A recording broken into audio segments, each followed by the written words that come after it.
Саламатсыздарбы? Kahoot'tan түзүлгөн тестти окуучуларга таркатуу үчүн Kahoot'ка киребиз. Kahoot'ка кирип Make Kahoot дегенди бассак,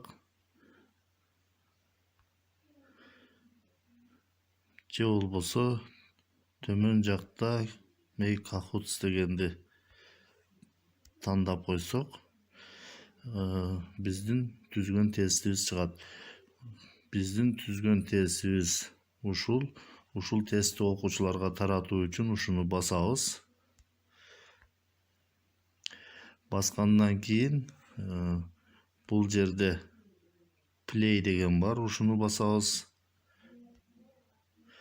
Андан кийин бул жерде challenge деген бар, ушуну басабыз. Бассак, бул жерде катталуунун мөөнөтү бар. 21 март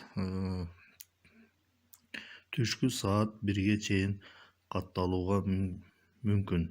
Биз бул жерден убакытты өзгөртүп койсок болот. Өзгөртүү үчүн ушул жерден ручканы басабыз.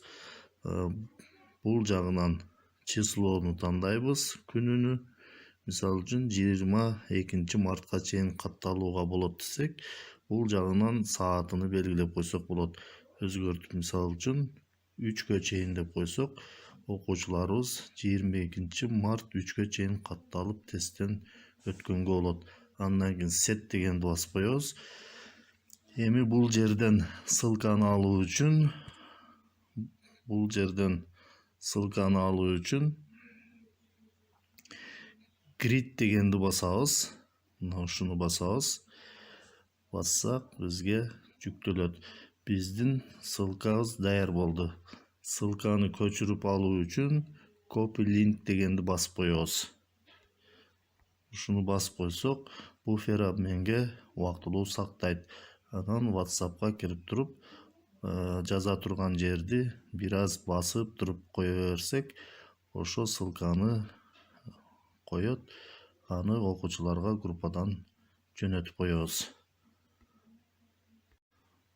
Саламатсыздарбы? Kahoot'tan түзүлгөн тестти окуучуларга таратуунун экинчи жолу. Ал үчүн Kahoot'ка киребиз. Бул жерде Host Live деген бар. Муну баса турган болсок, суроолорду чоң экрандан чагылтып коебуз. Окуучулар суроолорду чоң экрандан окуйт дагы өздөрүнүн телефонунан жоопторду белгилейт. Окуучулардын телефонунан суроонун мааниси дагы жоопторду чыкпайт. Окуучулардын телефонунан болгону жооптордун белгилери гана чыгат. Бул класста иштөө үчүн колдонсо болот, чоң экранга чагылтып туруп. Ал эми challenge деген бул окуучулар ссылка аркылуу кирет. Challenge менен биз ссылканы жөнөтсөк, алдыңкы сабакта көрсөткөнбүз. Анда challenge аркылуу киргенде окуучулардын телефонунан суроосу дагы, жооптору дагы көрүнүп турат.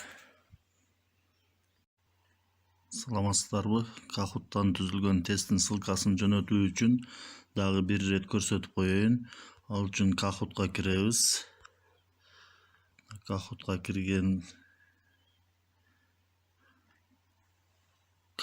киребиз. Мисалы, бул жерден Kahoot дегенди басабыз. Мына жерден Kahoot дегенди басабыз. Бассак, биздин түзгөн тесттерибиз чыгат. Мисалы, мына информатика тест дегенди окуучуларга жөнөтөйүн. Жөнөтүү үчүн ушуну басабыз. Бассак, ушундай болуп ачылат. Бул жерден play дегенди басабыз.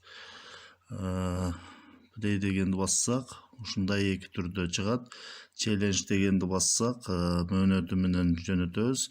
Host Live дегенди баса турган болсок, бул класста иштөө үчүн, бирок окуучулардын телефонунан суроо дагы, жооптор дагы көрүнбөйт. Окуучулардын телефонунан жооптордун мынандай белгилери гана көрүнөт. Ошол боюнча гана жооп бергенге болот. Ал эми challenge бассак, ушундай болуп чыгат. Бул жерден убакытты өзгөртүп койсок болот. Мисалы, ручканын сүрөтүн басып, кайсы күнгө чейин катталып тапшырганга болушуну белгилеп койсок болот. Мисалы, 22 март 2:00 деп койсок, ошол 22 март 2:00 чейин катталып тесттен өткөнгө болот. Андан кийин тестке каттала албайт. Set дегенди басып коебуз. Андан кийин grid дегенди басабыз. Grid дегенди бассак, бизге ссылканы жүктөй баштайт. Бул ошол тесттин коду ушул аркылуу кирсе дагы болот. Бул аркылуу кирүүнүн жолун дагы көрсөтүп кетемин. Азырынча биз мына copy link дегенди басып туруп, ссылканы көчүрүп алып жөнөтүп койсок болот. Азыр мен ушуну copy link аркылуу жөнөтүүнү үйрөтөйүн. Copy link дегенди басабыз. Бассак, буфер менге убактылуу сактап турат. Андан кийин биз бул Kahoot'тан чыгабыз. Ортону басып эле WhatsApp'ка киребиз. WhatsApp'ка кирип туруп, жаза турган жерди бир аз басып туруп кое берсек, вставить деген жазуу чыгат. Ошону басып койсок, ссылка ушундай болуп коюлат. Жөнөтүп коебуз. Мына ссылка окуучуларга ушундай болуп барат. Окуучулар ушул ссылканы эле басканда алардан ушундай болуп чыгат. Менде Kahoot чыгып калганын себеби менин телефонумда Kahoot орнотулган. Окуучуларда бул жерде Chrome деп чыгышы мүмкүн. Мисалы үчүн мен Samsung интернет деген браузерди колдоноюн. Ушу Samsung интернет деген браузерди басамын. Всегда же только сейчас дегенди тандап койсом боло берет. Всегда дегенди басайын. Окуучулардын телефонунан дагы ушундай болуп Kahoot жүктөлөт. Жүктөлгүчө күтөбүз. Мына жүктөлүп атат.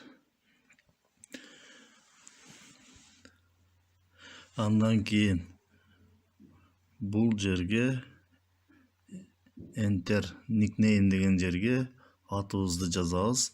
Мисалы, бакыт деп жазып коеюн. OK go дегенди басабыз. Бассак, жүктөлө баштайт. Информатика тест деп даярданабыз. Биринчи суроо кетти. Программалык камсыздоо бул.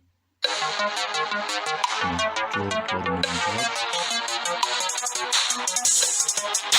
Компьютерде төмөн жагында обратный эсептөөнү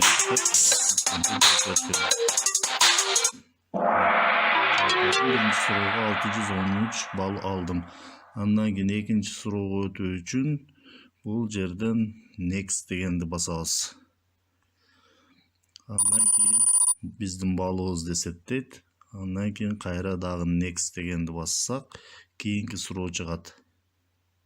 Мына төмөнкүлөрдүн ичинен кайсынысы Windows операциялык системасынын объектиси боло албайт деген суроо.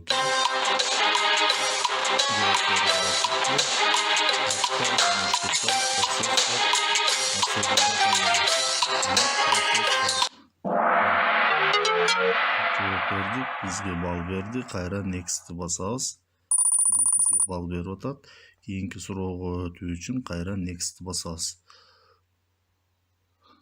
Ушинтип ар бир суроо биринин артынан бири чыгат. Саламатсыздарбы? Окуучуларга түзүлгөн тестти жөнөтүүнүн эми экинчи жолун көрсөтөйүн. Код аркылуу ал үчүн Kahoot'ка киребиз. Kahoot'ка киребиз дагы. Бул жерден Kahoot дегенди тандайбыз. Мына бул жерден Kahoot дегенди тандасак, биздин түзгөн тесттерибиз чыгат. Кайсы тестти жөнөтө турган болсок, ошону тандайбыз. Мисалы үчүн мен бул жерден математика тест дегенди тандап жөнөтөйүн. Ушуну басабыз. Бассак ушундай болуп жүктөлөт. Play дегенди басабыз. Challenge дегенди басабыз. Мына challenge дегенди Андан кийин убакытты белгилейбиз. Андан кийин grid дегенди басабыз. Бизге ссылка менен код жүктөлө баштайт. Окуучуларга мына кодду жөнөтүп койсок болот. Ушул кодду жазып алышыбыз керек. Бул жерден көчүрүп көрөлү. Copiate деп чыгат. Басып туруп кое берсек 06 69 066 95 90 экен. 066 95 90 ушуну WhatsApp'tan жөнөтүп коебуз. WhatsApp'ка киребиз. Бул жерден WhatsApp'ка киребиз дагы. Окуучуларга ошол кодду жөнөтүп коебуз. 066 95 90.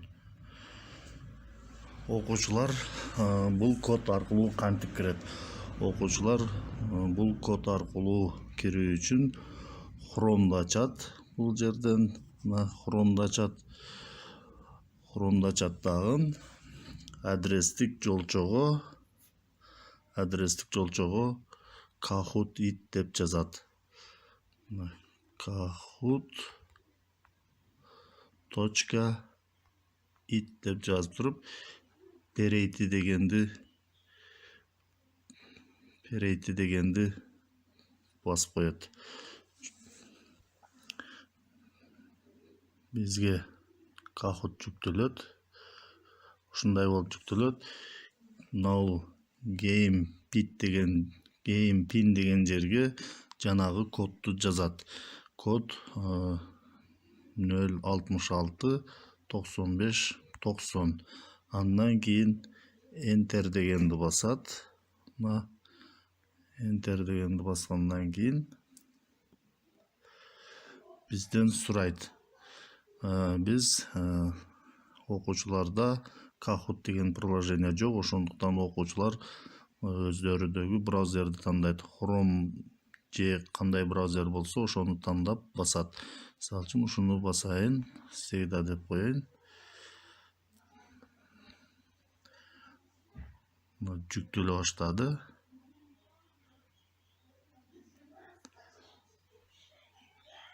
Жүктөлгөнчө күтүп турабыз.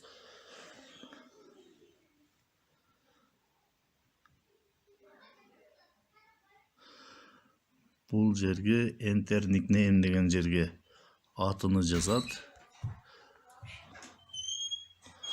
Мисалы үчүн Бакыт деп коеюн. Андан кийин OK go дегенди басат. Жүктөлүп атат. Математика тест даярданабыз. Биринчи суроо чыкты. 509 метрде канча миллиметр бар? Бул суроого 509 метрде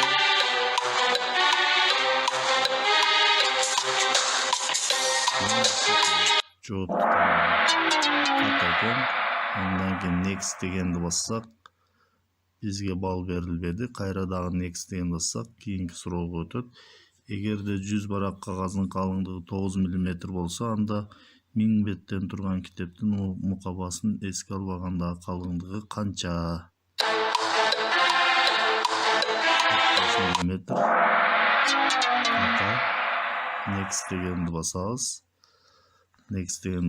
Кийинки суроо чыгат. Эң чоң 3 орундуу натуралдык сан, эң кичине 3 орундуу натуралдык сандан канчага чоң?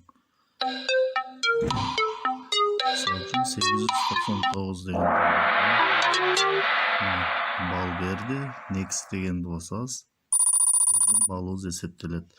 Ушундай кылып окуучулар иштешет. Саламатсыздарбы?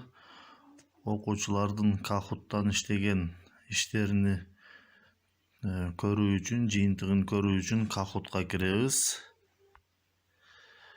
Андан кийин бул жерде reports деген бар. Бул reports деген отчет деген сөз. Ушуну басабыз. Бассак ушундай болуп чыгат. Бул жерден hosted дегенди басабыз. Мына окуучулардын жыйынтыктары бул жактан чыгат. Биз ушул жерден окуучулардын жыйынтыктарын көрөбүз. Мисал үчүн математика тест дегенди көрө турган болсок, ушуну басабыз. Мына бассак жүктөлө баштайт. Мына окуучулардын жыйынтыгы ушундай болуп чыгат. Бул жерде 80 окуучуга чейинки жыйынтыкты көрсөтөт. Алдыңкы 5 орунга чейинки жыйынтык ушул жерден көрүнүп турат. Калгандарын көрүү үчүн бул жерден view all дегенди басып койсок, калгандарын дагы жыйынтыгын көрөбүз. Бул жерде мисалы Абди 7500 балл, Нусратулло 7500 балл, Матряимов 7500 балл, Нигин 7500 балл, Нигина 7500 балл. Эмне себептен Абди биринчи орунда дагы, калгандары баалы бирдей болсо дагы экинчи, үчүнчү, төртүнчү, бешинчи орун болуп калган. Бул Кахутта ким биринчи жооп берсе, баалы бирдей болсо дагы, кимиси биринчи жооп берген болсо, ошол биринчи орунга көтөрүлө берет. Жыйынтыктарын ушундай кылып көрсөк болот. Мисалы үчүн информатикадан көрө турган болсок, мына эки эле окуучу тапшырыптыр. Бассак жыйынтык чыгат. Мына Бактыгүл биринчи орун, Мелс 0 балл, Бактыгүл 3894 балл топтоптур. Ар бир тестибиздин жыйынтыгын ушундай кылып көрсөк болот. Бул жерде мисалы үчүн информатика тест анын жыйынтыгын көрө турган болсок, ушул жерден 18 деген жазууну басып койсок, жыйынтык чыгат. Мына 5-нчи орунга чейин бизге көрүнөт. Калган астында дагы 12 окуучу бар экен. Аларды көрүү үчүн ушуну басып койсок, калганынан жыйынтыгын көрө алабыз.